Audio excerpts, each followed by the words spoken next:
अस्सलामुअलैकुम viewers. Fling का क्या मतलब होता है, चलिए आज की इस वीडियो में मैं आपको बता देता हूँ। फ्लिंग का मतलब होता है ज़ोर से फेंकना या वक्ती लज्जत, और फेंकने के अमल को हम फ्लिंग कहते हैं।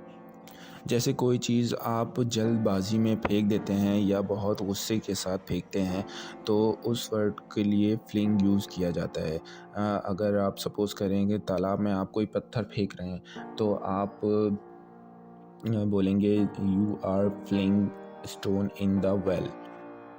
इसके अलावा इसका एक मतलब ये भी निकलता है, वक्ती लज्जत के लिए भी फ्लिंग यूज़ किया जाता है। जैसे कोई अफेयर चल रहा हो किसी का किसी के साथ, तो उसके लिए भी फ्लिंग का वर्ड यूज़ करते हैं। जैसे कि इस सेंटेंस में मैं आपको बता देता हूँ, he had a fling with his neighbour's wife, यानी कि उसका चक्कर, उसका या अफेयर उसकी पड़ोसी की बेगम के साथ चल रहा है।